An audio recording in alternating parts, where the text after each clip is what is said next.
I was an eyewitness to what is considered one of the most important UFO or UAP encounters, and that's the USS Nimitz Tic Tac encounter.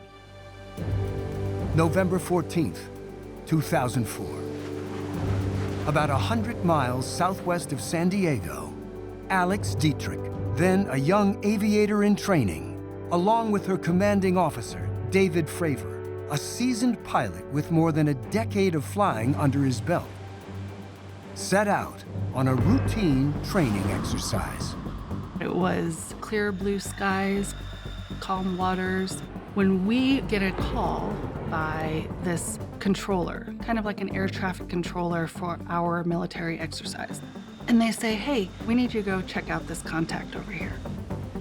The radar on one of the ships in the strike group had detected an unknown object.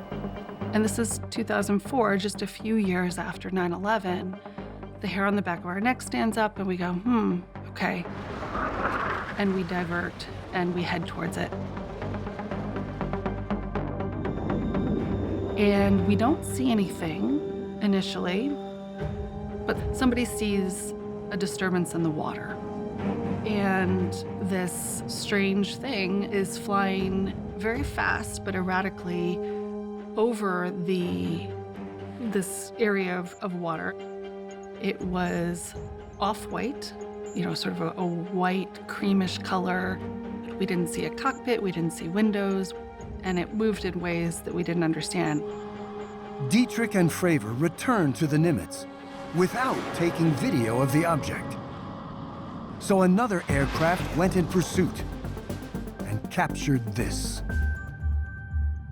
We call it affectionately a Tic Tac because it looks like the little breath mint. Mick West decides to take on the challenge to see if he can make sense of the movement of the Tic Tac. It's a very blurry video. I think it's actually out of focus. And it's not actually doing anything. It's just basically flying away and a bit to the left, and more or less a straightish line. But the thing is, David Fravor's description is very dramatic.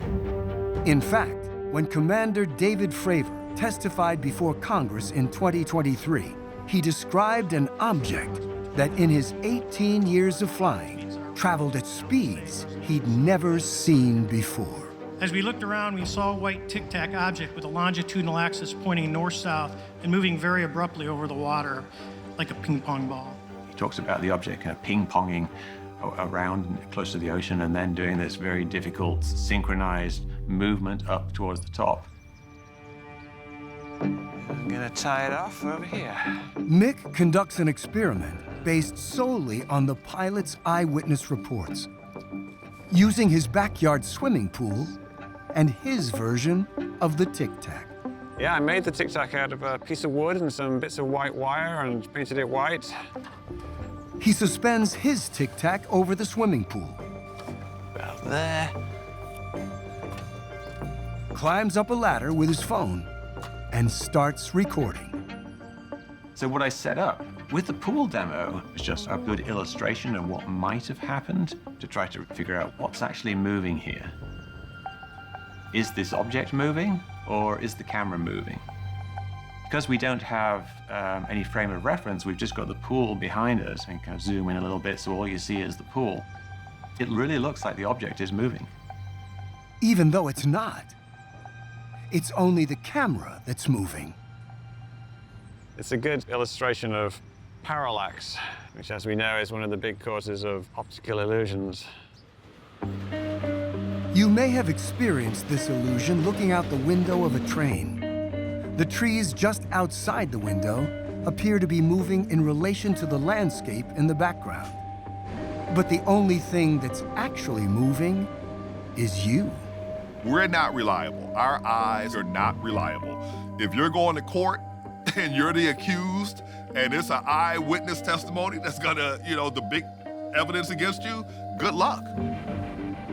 So when a military aviator, especially someone like Commander Fravor with combat experience, says that they saw something in the sky that they can't quite explain, that operated in a way that seemed to contradict what they understand the laws of physics would dictate.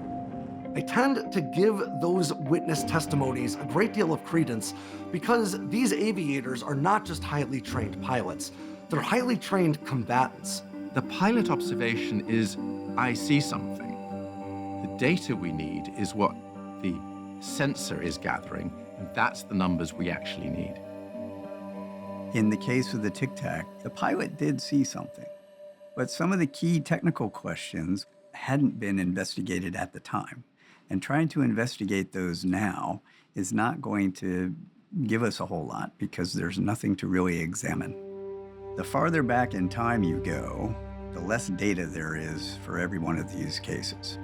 And back in 2004, there was no data retention policy for these kinds of events. Sign. Yeah. So we're looking. According to Sean Kirkpatrick, the radar data from the incident no longer exists, so we'll never know if it would support or rule out Mick's parallax theory. I don't know what we saw, and I refuse to speculate because I think it would be irresponsible of me to say, well, it was definitely an adversary spying on us, or it was definitely an alien visiting from outer space, because I don't know. For Alex, that was the end of the Tic Tac story. And then I went on with my life, my career, and I didn't really think about it. That is, until 13 years later, when the New York Times published this article with links to the Tic Tac and gimbal videos.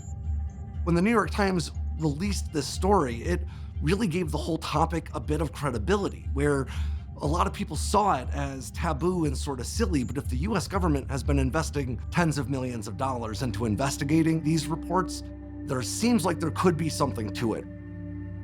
People are interested in this topic of UFOs, and Congress has begun to get involved. There's been a couple of congressional hearings calling expert witnesses to try and figure out what's going on here. In your belief, is this flying Tic Tac, is it capable of being the product of any other nation on the Earth? No, I think it defies current material science and the ability to develop that much propulsion. And I know there's been some physicists who have done calculations which is beyond anything that we have.